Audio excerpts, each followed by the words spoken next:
안녕하세요. 커피앤톡입니다. 오늘도 와주셔서 감사드리고요. 바로 사연 읽어보겠습니다. 안녕하세요. 저는 올해로 63살 된 아줌마이며 얼굴 모를 손자의 할머니이기도 합니다. 이게 무슨 말이냐면요. 손자와 며느리가 연기처럼 사라져버렸거든요. 어디서부터 이야기를 해야 할지 막막하기만 한데 제 얘기를 시작해 볼게요. 저는 남편 없이 억척스럽게 아들을 하나 키웠어요. 24살의 아들을 낳고 5년 후 남편이 지병으로 세상을 떠났거든요. 5살 배기 어린애를 부둥켜 안고 얼마나 울었는지 몰라요. 남편의 죽음도 슬펐지만 그보다 더 슬펐던 건 이제 어떻게 살아가야 할지가 더 슬펐어요. 아무것도 모르는 오형제 중 막내딸로 살아 부모님과 오빠들의 사랑을 독차지하면서 살았어요. 저희 친정 식구들은 결혼 전에 제가 집에서 설거지하는 것도 질색을 했으니까요. 시집가면 평생 할 걸 벌써부터 집안일 하려고 하지 말라며 앉아 있으라고 했고, 올케 언니들이 저희 집으로 한두 명씩 시집을 올 때도 저는 손 하나 까딱 안 하는 얄미운 신우로 있었죠. 누구한테 시킬 줄만 아는 사람이었어요. 이런 제가 시집을 가고 남편까지 여인이 당연히 막막하기만 했죠. 그 당시 집안일도 간신히 하며 살았을 때인데 이런 제가 어딜 나가서 뭘 하겠나 싶었거든요. 남편 그렇게 되고 한 1, 2년 동안은 친정 오빠들의 도움으로 근근히 살아갔는데 올케 언니들의 원성으로 이런 지원도 끊기게 되었어요. 뭐 저한테 계속 도움을 주면 이혼을 한다고 다들 난리니 어쩌겠나요. 제가 도움받는 걸 포기했어야죠. 언니들의 이런 모습을 보고 내가 그동안 올케 언니들에게 못되게 했던 행동들을 도로 돌려받는구나 싶었어요. 그렇게 저는 홀로서기를 하게 되었는데요. 처음 시작한 일이 백화점 판매 일이었습니다. 부자 동네에 있는 백화점에서 돈 많은 사모님들을 상대했었는데 요즘이야 갑질이라는 말이 많이 문제가 되지만 저 일할 때도 요즘 못지않게 갑질하는 부잣집 마나님들이 많았어요. 그럴 때마다 이마가 바닥에 닿을 정도로 죄송하다며 한 번만 용서를 해달라고 머리를 조아리곤 했어요. 이런 걸 안 해보신 분들은 제 심정을 모를 테지만 진짜 기분이 못같이 더럽더라고요. 나도 나름 오형제 집안의 막내딸로 자라 귀하게 컸는데 이런 대우를 받고 있으니 속상함에 울기도 많이 울었습니다. 그럴 때마다 조그마한 제 아들이 저에게 다가와 엄마 울지 말라고 저를 안아주며 지도 같이 엉엉거리는데 이런 아들을 봐서라도 약해지지 말자라고 생각했어요. 강하게 살자고 결심했죠. 그렇게 키운 아들이었습니다. 저의 모든 걸 다 바쳐 키운 아들이었어요. 그런데 고맙게도 아들은 제가 원하는 대로 살아주었고 제가 하라는 대로 살아주었습니다. 어느 부모라도 저와 같은 생각일 텐데 자식들이 판검사 되고 의사 변호사 되는 거 누가 싫다 하겠나요? 저도 그중 한 사람으로서 내 아들도 사자 직업을 가졌으면 좋겠다라고 생각했습니다. 그래야 이 대한민국에서 인정받고 통할 거라 생각했죠. 아들한테도 그랬으니까요. 네가 사자 직업을 가져야 이 엄마가 숨을 쉰다고요. 한 번은 저희 아들이 저 일하는 곳에 올 일이 있어서 왔었는데 하필이면 제가 그때 무릎을 꿇고 어떤 사모님의 구두를 닦아주고 있었어요. 그걸 본 아들은 금방이라도 눈에서 눈물이 흘러나올 것 같이 저를 쳐다보더라고요. 제가 제일 일어나지 말았으면 좋겠다라는 일이 일어난 거죠. 그날 저녁 아들이 제게 묻더라고요. 엄마, 오늘 엄마가 구두 닦아준 그 아줌마 남편, 그 사람은 하는 일이 뭐야? 라고요. 그때 그 사모님 남편이 병원을 크게 한다고 했었는데 병원장 사모라고 했어요. 그 후로 아들의 꿈은 의사가 되었지요. 하지만 아들은 가장 중요한 대학 입시에서 미끄러지는 바람에 재수를 했고 다행히 21살에 지방에 있는 의대에 들어가게 되었어요. 저는 아들의 합격 소식을 듣곤 온 세상을 다 가진 듯한 기분이었어요. 얼마나 좋던지 백화점 화장실에서 춤까지 추었다니까요. 그렇게 아들은 30살이 될 때까지 공부와 일만 하며 살았어요. 연애도 한 번을 안 하는 것 같았죠. 제 또래 지인들을 보면 아들이나 딸이 여자친구, 남자친구를 데리고 와서 소개도 시켜준다고 하던데 저희 아들은 그런 게 없었거든요. 이런 아들에게 만나는 아가씨가 있냐고 살짝 물어보니 없다고 하더라고요. 그래서 이런 아들에게 또 한 가지 저의 바람을 얘기했어요. 엄마는 며느리로 의사가 좋다고요. 너도 의사고 네 아내 될 사람도 의사면 얼마나 좋겠냐고 했죠. 대부분 그렇게 많이 만난다고 하더라 라고 하니 그 말에 아들은 아무런 대답을 하지 않는 겁니다. 항상 제 말에는 0.1초의 망설임도 없이 네 라고 했는데 말이죠. 전 그런 아들을 빤히 쳐다봤어요. 그러니 아들은 그건 제가 알아서 할게요 라며 딱 한마디만 하곤 자리를 박차고 일어나는 겁니다. 이게 사건의 서막을 알리는 것 같았어요. 아들이 33살 되던 해 여자를 한 명 데리고 왔는데 아니 이놈이 결혼을 하겠다고 하는 겁니다. 이건 무슨 계단도 없이 바로 엘리베이터를 타는 기분 같았어요. 저는 너무 놀라 이게 무슨 상황이냐고 하니 세상에 혼인신고까지 마쳤다고 하는 겁니다. 여자친구가 있었다는 존재도 혼인신고를 했다는 사실도 전부 다 처음 듣는 소리에 그 자리에 주저앉고 말았어요. 저는 처음부터 며느리가 마음에 안 들었거든요. 첫 인상부터 얼굴에 그늘이 가득해 보였어요. 물론 저한테 떳떳하지 않은 상황이니 그랬을 수도 있지만 왠지 모를 우울함이 며느리의 얼굴을 덮치고 있었어요. 며느리는 학원에서 영어를 가르치는 영어 강사였는데 부모님이 안 계시다고 했어요. 어머니, 아버지, 그리고 친오빠까지 한 사고로 돌아가셨다는데 키워주실 분이 없어 보육원에서 자랐다고 했죠. 어쩐지 제가 그늘이 많아 보인다 했어요. 보육원에서 자라면서 공부는 꽤 잘했던지라 후원자에게 후원을 받으며 명문대에 들어갔고 학생 때 알바로 했던 강사 일을 그만두지 못해 여태까지 강사로 일을 하고 있다고 하더라고요. 그러면서 저한테 하는 말이 어머님께서 제 직업이 마음에 안 드신다면요. 지금이라도 임용고시를 봐서 제가 학교 선생님 할게요. 라고 하는데 저는 그런 애를 죽일 듯이 노려보며 네가 내 아들 꼬셨니? 내 순진한 아들 꼬셔서 혼인신고까지 하게 만들었어? 라며 노발대발 난리를 쳤고 지금 그깟 직업 바꾼다고 하면 다냐고 했죠. 그러니 아들이 흥분해 있는 저를 말리며 엄마가 이럴 줄 알고 미리 얘기를 안 한 거야. 엄마 성에 차는 며느리를 데리고 와야 허락해 줄 거라며. 의사 며느리 데리고 와야 된다며. 나 이 사람 정말 사랑하고 5년 동안 연애하면서 정신적으로 많이 의지한 사람이야. 어쩔 때는 엄마보다 더 나를 이해해주고 감싸줬다고. 엄마가 이렇게 노발대발하면서 화낼 사람 아니야. 정말 괜찮은 사람이라고. 라며 저를 이해시키려고 하는데 그때는 아무런 소리도 들리지 않았어요. 아들놈도 괘씸한 게 어떻게 이런 식으로 나를 뒤통수 치나 싶었죠. 5년 동안 연애를 했다는 말도 꽤 충격이었죠. 아들은 결국 저를 안 본다는 심상으로 지 마누라 손을 붙잡고 나가는데 한 1년을 안 보며 살았습니다. 근데 며느리는 한 달에 한 번씩 저를 찾아와 지를 며느리로 인정해달라고 사정을 했죠. 그리고 1년 후 임신을 했다고 하더라고요. 그 말에 저도 도리가 있겠나요? 아들의 자식을 임신했다는데 인정을 할 수밖에 없었어요. 저는 그런 며느리에게 조건을 하나 달았습니다. 그러니 며느리는 뭐든 따르겠다며 말씀만 하시라고 했어요. 나랑 같이 살아야 된다는 조건이었죠. 솔직히 며느리에게 시집살이 시키고 싶었어요. 그리고 며느리가 내 시집살이를 정말 견딜 수 있는지도 보고 싶었고요. 저도 못된 짓인 거 알지만 며느리에 대한 얄미운 마음이 더 컸기에 그렇게 하고 싶었습니다. 아들 또한 제 조건에 따랐고요. 그 후 며느리는 임신 3개월이 되자마자 다니던 학원을 그만두고 태교를 한다며 하루 종일 집에 있었어요. 하루는 며느리가 고기를 먹고 싶다며 다 같이 식당에서 밥을 먹었는데 테이블 위에 놓여진 며느리의 휴대폰이 시끄럽게 울려대기 시작했어요. 며느리는 제 눈치를 보곤 전화를 받지 않았는데 이내 또다시 진동이 울려대기 시작했죠. 저는 그런 며느리에게 급한 전화인 것 같은데 그냥 받으라고 했어요. 그러니 며느리가 죄송하다며 전화 좀 받고 오겠다고 하는 겁니다.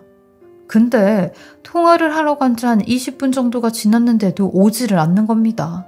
아들도 그런 며느리에게 전화를 걸었는데 통화 중이라는 말만 계속 하더라고요. 결국 며느리를 찾으러 밖으로 나갔고 저도 애매하게 식사를 하고 나니 화장실이나 다녀와야겠다는 생각에 화장실을 갔어요. 거기가 한 사람씩만 들어갈 수 있는 화장실이었는데 문 앞에서 며느리의 목소리가 들리는 겁니다. 저는 누가 보든 말든 화장실에 귀를 있는 대로 대고 며느리의 통화 소리를 들었어요. 자세하게는 들리지 않았지만 제일 많이 들리는 단어가 돈이었습니다. 돈이 얼마나 필요한 거냐, 나도 돈이 없다 등등 실랑이를 하는 듯 했죠. 저는 통화가 끝나기 전에 자리에 돌아가 있었고 얼마 후 며느리는 자리로 돌아와 화장실에서 통화를 하고 있었다며 학원에서 인수인계한 선생님이 무슨 자료를 찾고 있는데 헤매서 그거 알려주느라 조금 오래 걸렸다고 하더라고요. 거짓말이었죠. 그때부터였을 거예요. 며느리의 수상한 행동이 자꾸 제 눈에 포착이 되었죠. 또 한 번은 이런 일이 있었는데 그날은 제가 백화점 쉬는 날이어서 저녁 약속을 나가기 전에 잠깐 낮잠을 자고 가야겠다 싶었어요. 근데 생각해보니 낮잠을 오래 잤고 허겁지겁 나가려고 하는데 입고 갈 옷이 옥상 빨래줄에 널려져 있는 게 생각이 나 옥상으로 올라갔죠. 저희 집이 3층 빌라라 옥상은 자유롭게 쓰곤 했거든요. 근데 소리를 지르고 있는 저희 며느리의 목소리가 또다시 옥상 문 밖까지 들려오는 겁니다. 그때도 저번처럼 전화통화를 하고 있었는데 저는 그 자리에 서서 조용히 며느리의 통화 내용을 듣고 있었어요. 그때보다 더 심각한 대화 내용이 오가는 것 같았죠. 내가 당신한테 그만큼 돈 줬으면 된 거 아니야? 얼마나 더 줘야 되는데 제발 그 남자 얘기는 그만 좀 하라고 라는 말부터 박기훈 씨 당신 진짜로 인간도 아니다. 그깟 돈 주면 될 거 아니야.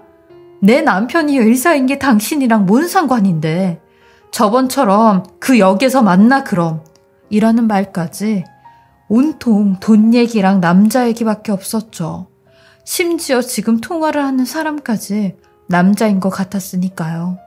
저는 며느리가 통화를 끊기 전에 그 문을 열고 들이닥치려고 했어요. 근데 문이 잠겨져 있는 겁니다. 이것이 이렇게까지 치밀하게 해놓고 도대체 누구랑 통화를 하고 있는 거지? 싶었어요. 저는 옥상문을 사정없이 쳐대며 빨리 문 열라고 했어요. 그렇게 한참 뒤에 문이 열렸고 며느리는 빨래 바구니를 손에 든 채 빨래를 거들어 왔다가 평상에서 드라마를 보고 있었다는 시치미를 떼는 겁니다. 불려가 따로 없었죠. 전 그런 며느리에게 너 전화통화하는 소리 다 들었으니까 시치미 떼지 말라고 어떤 놈이랑 돈 얘기를 하는 거냐고 소리를 질렀죠. 그러니 드라마 소리였다며 어머님이 지금 오해하고 계시는 것 같다고 아주 철면피를 깔고 얘기를 하는 겁니다. 그리고 이게 아주 사람을 바보 만드는데 재주가 있는 게 지 남편한테까지 제가 오해를 하고 있었다는 말을 했더라고요. 아들놈도 저를 이상한 사람 취급했죠. 근데 이런 일들이 점점 눈덩이처럼 커지더니 결국 며느리가 산후조리원 마지막 날 소리 소문 없이 사라지게 되었어요. 그것도 저희 손자를 데리고 말이죠. 산후조리원 퇴원하는 날 아들이 바빠 제가 대신 갔는데 며느리가 퇴원을 했다는 겁니다. 그것도 어떤 남자와 같이 퇴원을 했다는데 그 소리를 듣고 아들한테 연락을 했어요. 네가 퇴원할 때 같이 왔었냐고. 지금 며느리가 퇴원을 했다고 하는데 이게 어떻게 된 일이냐고 하니 아들은 무슨 소리냐며 금시초문이라고 하는 겁니다. 저는 아들에게 이 말을 다 전했고 아들도 헐레벌떡 집으로 와 연락이 안 되는 며느리와의 전화통화만 붙잡고 있었어요. 저는 이런 아들의 등을 사정없이 내리치며 거보라고 엄마 말이 맞지 않냐고 했어요. 내가 네 마누라 뭔가 이상하다고 하지 않았냐고 했죠. 딱 보아하니 그 애가 네 애가 아니니까 다른 남자랑 도망을 간 거라고. 엄마가 처음부터 걔 싫다고 하지 않았냐고. 왜 이 사단이 나게 여기까지 온 거냐고 아들을 치며 울었어요. 아들 또한 넋이 나간 채 그 자리에 주저앉았고 경찰에 신고를 했는데 성인 실종의 경우는 단순 연락 두절로 신고도 바로 안 받아준다며 좀 기다려보라는 말뿐이었죠. 그렇게 기다린 세월이 5년이었어요. 그 5년 동안 며느리는 단 한 번도 저희 앞에 나타나지 않았고 아들은 병원까지 그만두며 2년 동안은 지 마누라랑 지 아들이라고 생각하는 애를 찾으러 다녔어요. 그런데도 찾을 수가 없었죠. 뭐 부모가 있길 한가요? 아님 친척이 있길 한가요? 연고도 없는 며느리를 찾는 건 쉽지 않았죠. 그러던 5년째 저희 친정오빠한테 한 통의 전화를 받았습니다. 그 전화는 바로 통영에 있는 섬에서 저희 며느리같이 생긴 사람을 봤다는 겁니다. 오빠가 섬으로 친구들과 낚시를 하러 갔다가 식당에 갔는데 며느리를 보게 된 거죠. 그리고 사진까지 찍어 보내줬는데 흔들리는 탓에 얼굴은 잘 안 보였어요. 근데 오빠가 말하길 분명하다는 겁니다. 한 4살쯤 먹어 보이는 꼬마 남자아이까지 있었다는데 저는 그 말을 듣고 믿져야 본전이라는 생각으로 아들 모르게 통영의 그 섬으로 갔고 차를 타고 배를 타가며 며느리가 있는 곳에 도착을 했어요. 저는 후들거리는 다리를 붙잡아가며 그 횟집을 향했고 저 멀리 식당 밖에서 꼬맹이 남자아이가 바닥에 주저앉아 있는 게 보였습니다. 그리고 이윽고 술에 취해 보이는 손님들 2명이 식당에 나와 큰 소리를 치며 욕을 하는데 그 소리에 어떤 여자가 밖으로 나와 죄송하다며 머리가 땅에 닿을 듯이 사과를 하고 있는 겁니다. 그걸 보니 30년 전에 제가 백화점에서 돈 많은 사모님들에게 했던 행동을 보는 것 같았어요. 그리고 그 여자의 얼굴을 보지 않아도 며느리라는 걸 알 수 있었죠. 저는 그런 소란을 틈타 며느리가 있는 쪽으로 갔어요. 그리고 며느리 앞에 우두커니 섰습니다. 저를 본 며느리는 뒷걸음질을 치다 문턱에 넘어지게 되었고 어머님 이라는 절규 섞인 목소리로 저를 올려다보는데 저는 네가 이렇게 꼭꼭 숨어버리면 내가 못 찾을 줄 알았니? 너 하늘이 무섭고 땅이 무섭지도 않아? 라고 소리를 쳤어요. 그러니 며느리는 바닥을 기어 가게 앞에 있던 남자아이를 제 앞으로 데리고 와. 범수야, 범수 친할머니셔. 안녕하세요 하고 인사드려. 라고 하는 겁니다. 5년 만에 처음 본 그 아이. 전 그 아이의 얼굴을 보자마자 알 수 있었어요. 제 아들과 똑 닮은 눈과 코와 입. 누가 봐도 제 아들의 자식, 제 손자였거든요. 그렇게 며느리는 그동안 숨겨온 모든 이야기를 제게 털어놓았고 비밀이 한두 가지가 아니었다는 걸 들을 수 있었죠. 며느리는 사실 부모가 없다고 했는데 엄마만 돌아가시고 아버지와 친오빠는 살아있었다고 했어요. 며느리가 말하길 이 아버지란 사람은 그야말로 악마였대요. 틈만 나면 본인을 찾아와 돈을 요구했고 돈을 안 주면 장소가 어디든지 와선 깽판을 쳤대요. 근데 문제는 지금부터였죠. 아니 며느리가 저희 아들과 연애하기 전에 결혼할 사람과 동거를 했다는 겁니다. 같은 보육원 출신 남자랑요. 근데 이 남자와 동거를 할 때도 그렇게 아버지가 며느리를 찾아가 동거남한테까지 협박을 하며 괴롭혔대요. 이 일로 동거남도 두려움을 느끼고 그만 헤어지자고 했다는데 그렇게 결혼이 무산이 되고 몇 년 후 저희 아들을 만나게 되었다는 겁니다. 근데 문제는 이 사실을 숨긴 채 연애를 하고 혼인신고까지 올렸다는 거죠. 이 말을 듣고 너무 화가 났습니다. 그리고 이 사실을 알게 된 며느리 아버지는 또다시 며느리에게 돈을 요구했대요. 근데 이번엔 며느리 과거를 약점 삼아 돈을 뜯어냈다고 하는데 그걸 막으려고 지가 모아둔 돈을 다 주었고 나중엔 돈이 다 떨어져 본인 아버지한테 1원 한 푼도 안 남은 통장을 보여줬대요. 근데 그 통장을 본 며느리 아버지가 돈이 없다면 사채라도 쓰라고 만약에 돈을 안 가지고 오는 날엔 뱃속에 네 자식까지 훔쳐갈 거라며 또다시 협박을 하기 시작했다는데 신고를 하고 싶어도 부모라는 이유로 신고가 안 되었고 아들이나 저한테 사실을 말할 용기도 없었다는 겁니다. 그렇게 며느리는 극도의 불안감과 아버지로부터 자기 자식을 지켜야겠다는 위협을 느꼈고 본인만 사라지면 된다고 판단을 해 이런 섬까지 왔다는 겁니다. 저는 그 말을 듣고 5년 전 산후조리원 직원들한테 들었던 그 의문의 남자에 대해서도 물어봤어요. 네가 어떤 남자랑 같이 갔다고 했었는데 그 남자는 누구냐고 했죠. 그러니 며느리는 갑자기 식당 안으로 들어가 어떤 남자를 데리고 오는데 이 사람이었다고 하는 겁니다. 그 사람은 며느리의 친오빠였어요.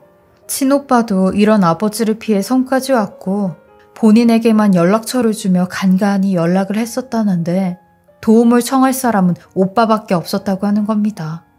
그렇게 며느리는 친오빠를 따라 섬까지 왔고 오빠 부부가 하는 식당을 도우며 살고 있었다고 하는데 며느리는 이 모든 진실을 끝으로 저한테 잘못했다고 손이 발이 되게 비는데 그냥 모든 게 다 무서웠다고 하더라고요. 아버지보다 아버지의 존재 그리고 본인의 과거를 저와 아들에게 말하는 게 더 무서웠다고 하는데 저는 이런 며느리와 손자를 섬에서 데리고 나와 아들에게 갔어요. 아들 또한 이 얘기를 다 듣곤 조용히 며느리를 안아주는데 고생 많았다고 하더라고요. 그 뜻이 용서를 한다는 뜻이었겠죠. 저는 이번엔 아들의 판단을 그냥 믿고 지켜봐 주기로 했어요. 며느리는 아들보다 저한테 먼저 용서를 구하고 싶다고 했고 용서를 해주었습니다.